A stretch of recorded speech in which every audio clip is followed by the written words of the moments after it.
बरीचशी भाषणं अत्यंत आक्रमकपणे झाली. मला माझे भाऊ धाकटे बंधू संजीवराजांचे आभार मानायचे आहेत की आज त्यांनी पहिल्यांदा भाषण केलं. म्हणजे मला अपेक्षित आहे त्यांच्याकडनं, कारण मी तर बोलणारच आहे. तुम्हाला माहिती आहे मी काय हे काय उभं झालेत का? समोर बसले की आले हे उभं झालेत. मी आज बोलणार नाही कारण मला दम भरण्यात आला.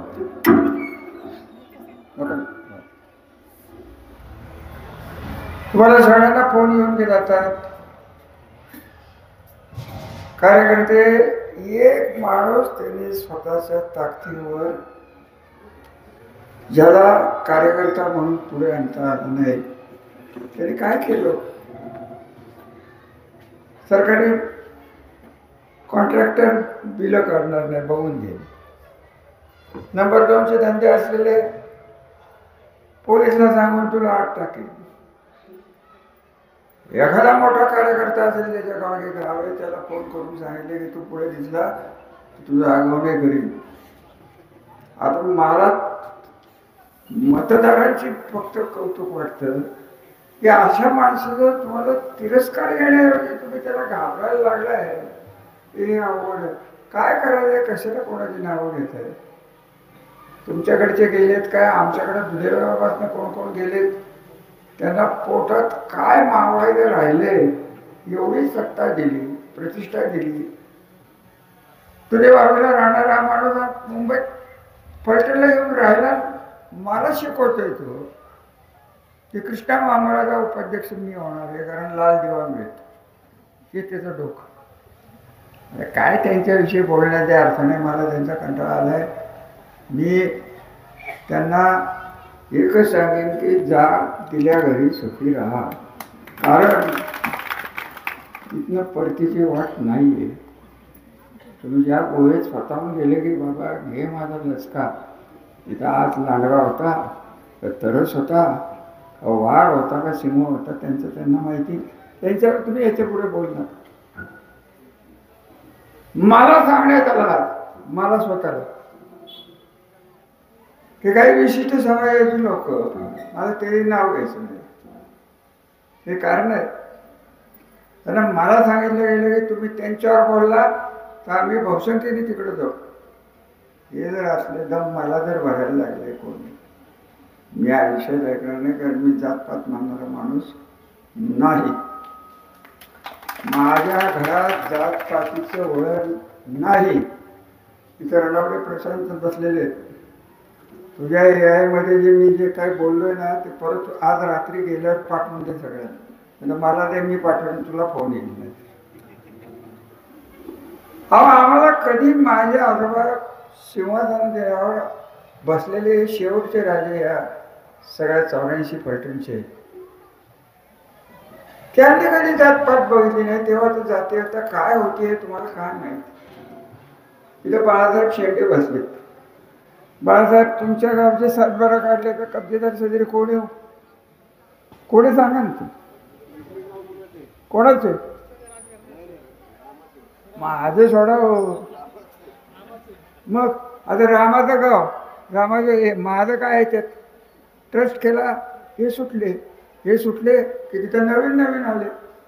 केवढा मोठा अभंग चाललाय हो. अजून कोण संत पाहिजे हो?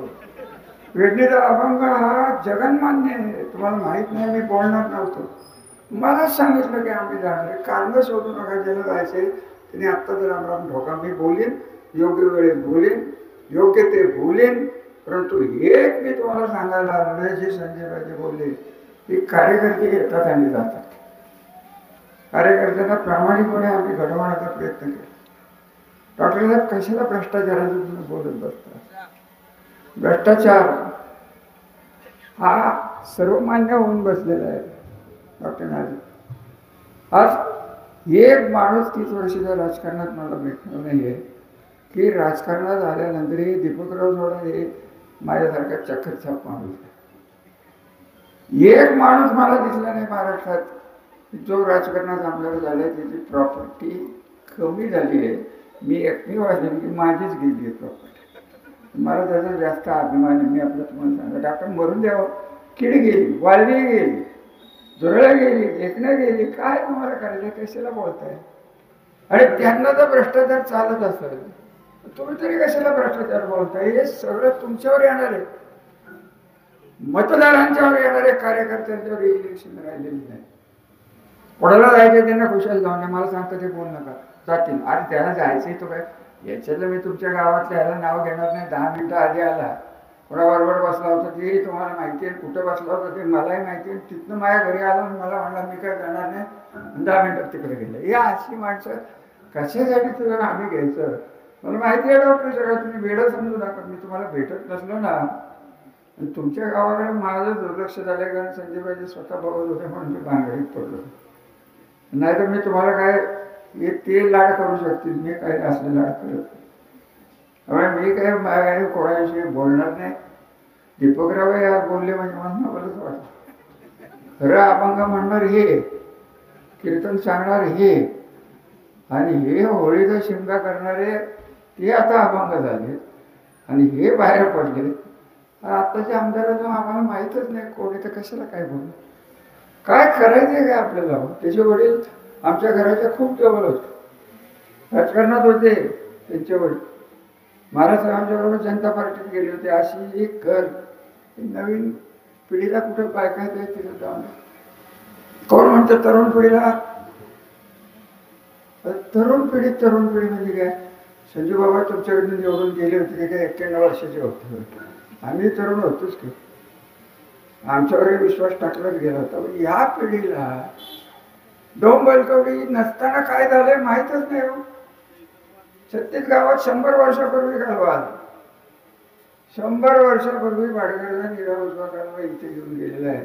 किती पिढ्या गेल्या फलटणच्या. त्याची कालवा नसताना तर फलटण बघितलं नाही. मी नगराध्यक्ष होतो, मला माझ्या घराच्या शेजारी पाणी द्यायला माझ्याकडे हंगा मोर्चा घ्यायला लागला. आज फलटणमध्ये पाणी आहे, तुमच्याकडे पाणी आहे, सगळं पाणी आहे. कोण काय पैसे खात आहे, कोण काय खात नाही, जावड्या मरोड्या त्यांना खायचं ते खायचं. त्याला जुलाब लागतील एवढं मी तुम्हाला सांगतो. याच्यावर काय ते सुट्ट्या होणार. तुम्ही याच्यापुढे डॉक्टर अजिबात बोलणार. तुम्ही फक्त एकच काम करा, समोर बसलेली लोक आमच्यापासून हलून न देण्याचं काम याच्या पुढच्या 1 वर्षात करा. बाकीचं जाऊन द्या. एक कुत्री गेली ना पिसाळी फरक आहे, नावच घेऊ ना. तुम्ही जे नाव कोणीतरी घेतलं त्याला तर लाज वाटायला पाहिजे. अख्ख्या महाराष्ट्रातली कामं त्याला मिळत गेली. आणि हे संजू बाबा बोलले की ते बिलं निघतील म्हणून बिलं नाही निघणार. बाबा बिलं निघायला नाही निघायला आम्ही काय बाकीचे कोण गेलेच का? बाकीचे कॉन्ट्रॅक्टर आहेतच ना. बरं जायचं होतं तर सांगून जायचं होतं, कशाला घ्यायला बेकडा तर. आणि प्रत्येकाचे दिवस येतात, हे प्रशासकीय दहशतीचे दिवस आहेत. मलाही माहिती आहे पोलिसांच्याकडे काय होतं, पोलीस काय करतात काय नाही हे तुम्हाला माहिती. कोण कसा अडवला जातो तो माहिती. इथं खून होऊन गेले या रस्त्याला, त्यात खरं कोण होतं मी तुम्हाला सांगेन एकदा. मी बोलणारच आहे, आज बोलणार नाही कारण तुमच्या संतांची आज पुण्यतिथी आहे, त्यामुळे मला काही बोलायचं नाही. परंतु तुम्हाला मी एक सांगू, बाळासाहेब तुम्ही ज्या देवळात तुमचा समाज बसतो ती जागा माझ्या आजोबांनी तुम्हाला दिली, एवढं तुम्ही लक्षात घ्या. आणि तुम्ही सगळे इथं माळी समाजाची जी लोक आहेत तुम्ही लक्षात घ्या, माझ्या आजोबांनी मला जातीयवाद शिकवला नाही आणि मी करणार नाही. मला जर विचार पटत नसेल तर त्यांनी तिकडंच जावं. माझ्या मताने या जगात या देशात 2च जाती आहेत, एकाकडे पैसे आहेत ही एक जात, आणि दुसरा गरजू आहे आणि गरीब आहे. आणि ह्या गरिबासाठी आम्ही कायम झगडलो, संस्थानापासून झगडलो. माझ्या पंजोबांनी शाळा काढली. बुधवी हायस्कूलची तुम्हाला काय किंमत आहे? 100-125 वर्षापूर्वी काढलेलं कॉलेज की तिथं खेडेगावातली मुलं कधी तालुक्याच्या ठिकाणी येत नव्हती. अशी परिस्थितीतनं आपण पुढे गेलेलो आहोत.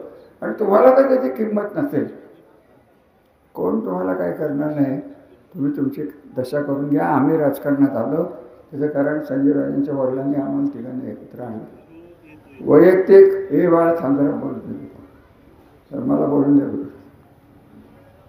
शिवाजीराजांनी आम्हाला एकत्र येऊन सांगितलं काय फलटणचं चित्र होतं. तीन नेते, तीन गटात कार्यकर्ते आणि मतदार विभागले गेलेले, एकमेकांचे पाय ओढण्याचं राजकारण केले. जनता आहे तिथं होती. गेलेल्या माणसाबद्दल मला अजिबात बोलायचं नाही. त्यांनी का केलं, कसं केलं, हा विषय संपलेला आहे. तुम्ही निर्णय घेतलाय 96 साली मला निवडून देऊन. आम्ही राजकारणात जाती विरुद्ध विकास हा धर्म मानून आम्ही काम करणारी माणसं आहोत. विकास नाळ्याचं नाव नाही, विकास म्हणजे डेव्हलपमेंट म्हणजे. आता तुम्हाला वाटायचं तेच नाव घेत, त्याला म्हणा शुभेच्छा तुला, मी विसरणार नाही तुम्हाला घरी आलेलं आहे. एवढं मी तुला जाहीर सांगणार नाही, तेवढ्यासाठी मी खरं कार्यक्रमाला बघ माझी खोड काढल्यावर काय होतं तुलाही कळलं.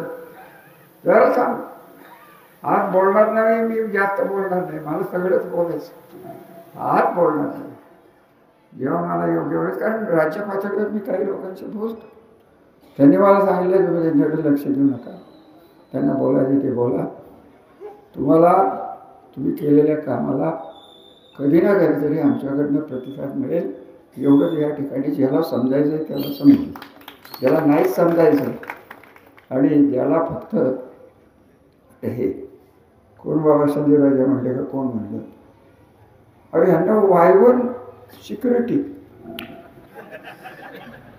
काय, वायवर का काय रे बाबा,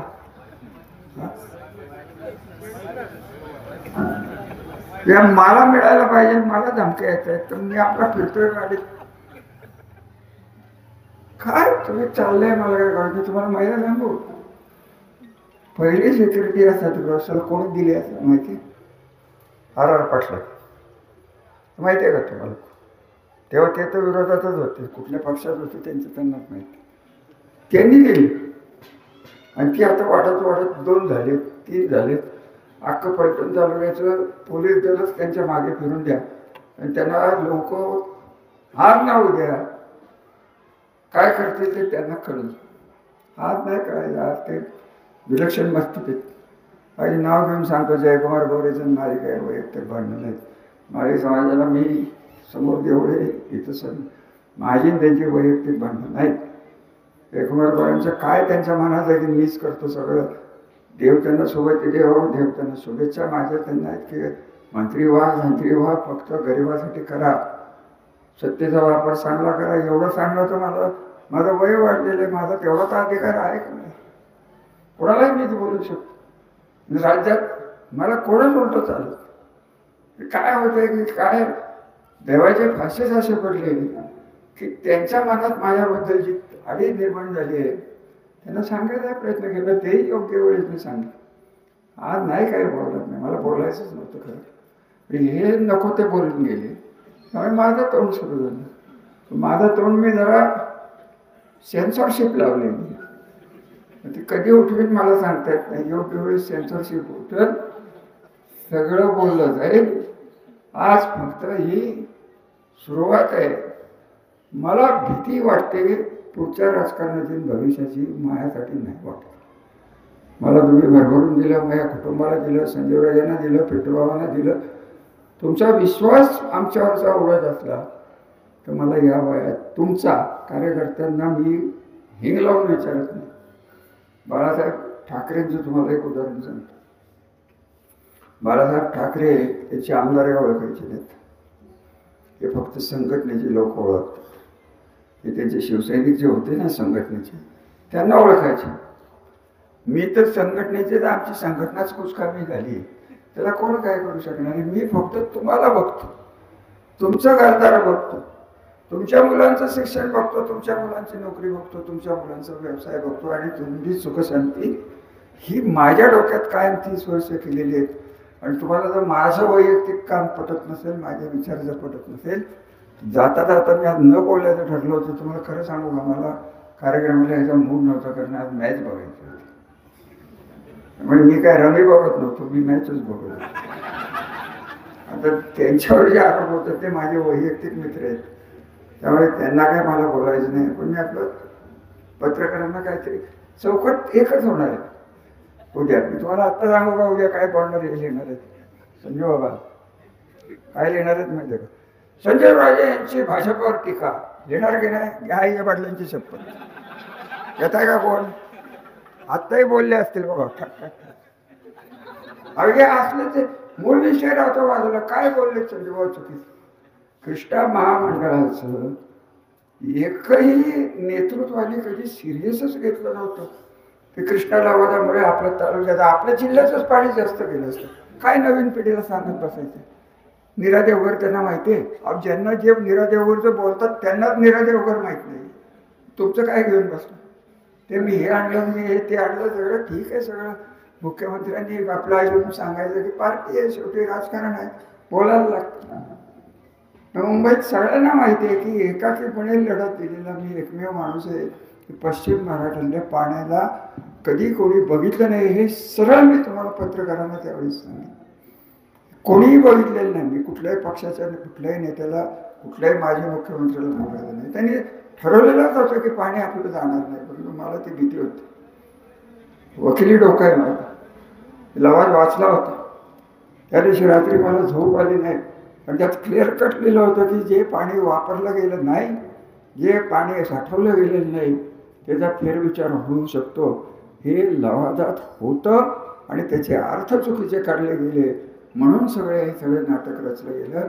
आणि आज नाही म्हणलं तरी आपल्या जिल्ह्याचं 120 TMC म्हणजे एक कोयनेचं पाणी माझ्यामुळे वाचलं आहे. उलट या संबंध पश्चिम महाराष्ट्राला 81 TMC जवळजवळ कोयनेचं पाणी हे जास्तीचं मिळालं आहे. हे तुम्ही लक्षात घ्या. माझ्यापुरतं बोलायचं झालं तर मी माझे विचार तुम्हाला स्पष्ट सांगितले. मी जातभेद मानत नाही.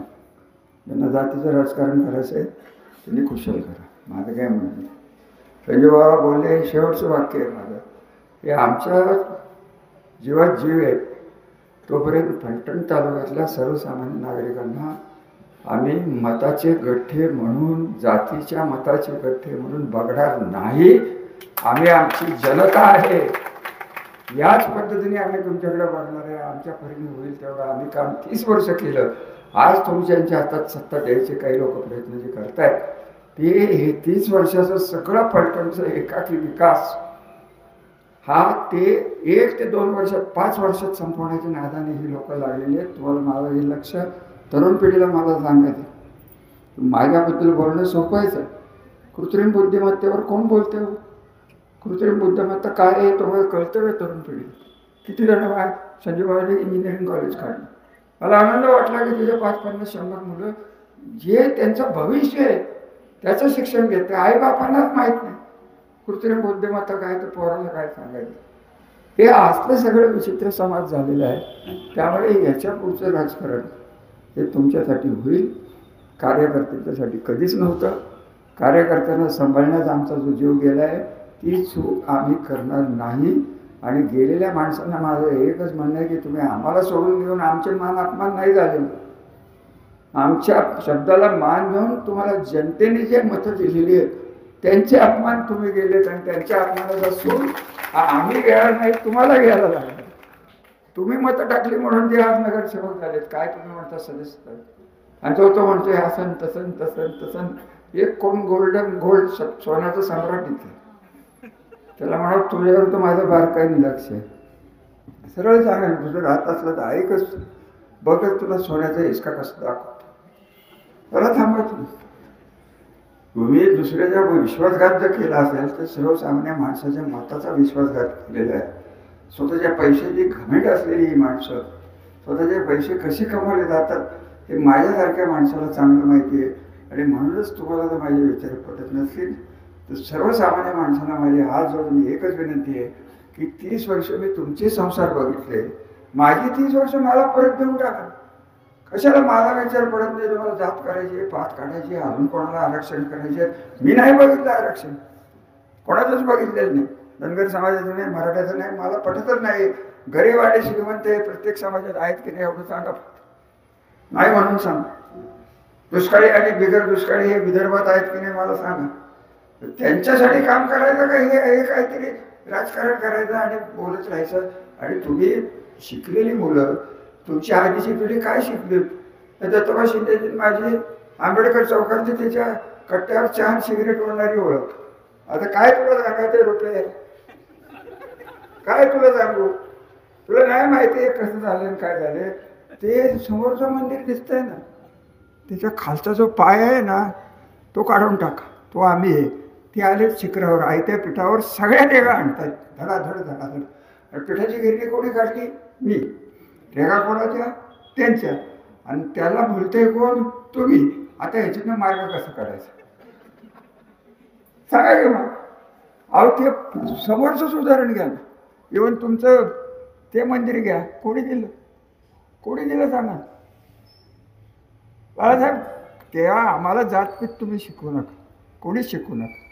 कुठल्याच जातीने आमच्या घराकडनं जातीच्या विषयी आम्ही बोलू, जातीच्या विषयी बोलू, हे आमच्यासाठी होणार नाही. म्हणजे हा विचार आपणही विचार करावा. उगाच कुठेतरी बोलता मला मिळू नये एवढंच मी या कार्यक्रमाच्या निमित्ताने सांगू इच्छितो. आपण आलात आता घरी भरपूर जेवून जा, आपला देश जिंकेल अशी प्रार्थना करा. आणि माझ्यावरही जरा नजर राहून द्या पुढच्या इलेक्शनला. हे बूथवर उभे राहतात ना राहतात ते द्या सोडून. तुम्हाला काय शिकलेलं कळलं नाही का कोणाला मतदान टाकायचं? मतदान केलं व्यवस्थित. अहो संजय बाबांना ओळखत नव्हते, मला ओळखत नव्हतं. अशा वेळेस तुझे आणि त्यांना निवडून दिलं. आणि हे आम्ही कसं विसरू? तुम्ही जी सुरुवात केली त्याला लागलेले हे झाडाला काय लागतं? काय झाड खातं ते काय म्हणतात? तशी ही वाळवी आहे. ही वाळवी आपल्याला संपवायची आहे. आणि आज संत शिरोमणीचा आशीर्वाद आपल्या पाठीशी राहील एवढीच त्यांना विनंती करतो, प्रार्थना करतो, आपली कथा घेतो. धन्यवाद.